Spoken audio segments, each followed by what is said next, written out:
لا الہ الا اللہ یرزق من یشاء بغیر حساب. یہ دعا 11 دن میں رزق کی بندش کا مکمل علاج اس وظیفے کے ذریعے ممکن ہے. تو یہ مکمل علاج کے لیے یہ وظیفہ ہے. جو رزق کی مشکلات میں گرفتار میرے بہن بھائی ہیں، اس کو کرنے کا طریقہ سمجھ لیجئے. بہت ہی آسان ہے، بہت ہی آسان ہے. آپ کو ظاہر ہے نمازوں کی پابندی ہر مسلمان پہ فرض ہے، نماز فرض ہے.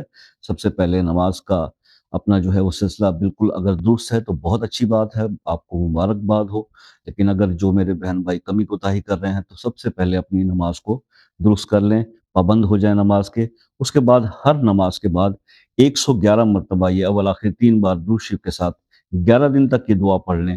انشاءاللہ آپ کی رزق کی جو بھی رکاوٹ ہے، تنگی ہے، پریشانی ہے یا بندش آپ سمجھتے ہیں، وہ ٹھیک ہو جائے گی.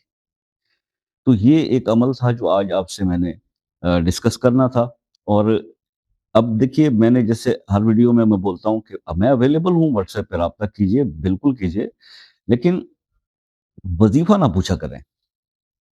اگر تو کوئی وظیفہ ایسا کوئی مسئلہ ہے جس کا وظیفہ میں نے ابھی پوسٹ نہیں کیا، اس کے اوپر ویڈیو نہیں بنی ہوئی، تو آپ بات کر سکتے ہیں. لیکن آپ روٹین کے جو میٹرز جس کے اوپر ویڈیوز آلریڈی چینل پر موجود ہیں اور بنا رہے ہیں ہم لوگ، اس کے بارے میں اگر آپ پوچھتے ہیں کہ جناب شوہر بیوی سے محبت کا کوئی اچھا سا وظیفہ بتا دیں، شادی کا کوئی اچھا وظیفہ بتا دیں، تو کیا آپ کا خیال ہے جو ویڈیو ہم بناتے ہیں وہ اچھے وظائف نہیں ہوتے؟ دیکھیے، وظیفہ پوچھنے کی واٹس ایپ پر آنے کی ضرورت نہیں ہے. ہاں، کسی وظیفے کے بارے میں کچھ سمجھنا ہے، دین آ جائیے، یا ایسا کوئی پرابلم جس کے اوپر ویڈیو نہیں بنی ہوئی اس کو پوچھ لیجیے. آئی ہوپ کہ میسج کنوے ہو گیا. شام 6 سے رات 10 بجے تک کا ٹائم ہے کالز یا میسیجز کرنے کا، اس سے آگے پیچھے جواب نہیں دیا جاتا. اگر کسی مسئلے میں پھنسے ہیں اور وہ وظائف کر کے سالو نہیں ہو رہا تو دعاؤں میں شامل کرنے کے لیے وہ مسئلہ اپنے نام کے ساتھ کمنٹ میں لکھ دیجئے. جو میرے بہن بھائی دوسرے ممالک سے، یو کے، U S A, Canada, Germany, New Zealand, پتہ نہیں کہاں کہاں سے کال کرتے ہیں، بہت جہاں ٹائم ڈیفرنس بہت زیادہ ہے، تو آپ کو یہی ریکویسٹ رہتی ہے کہ ایک میسج کریں.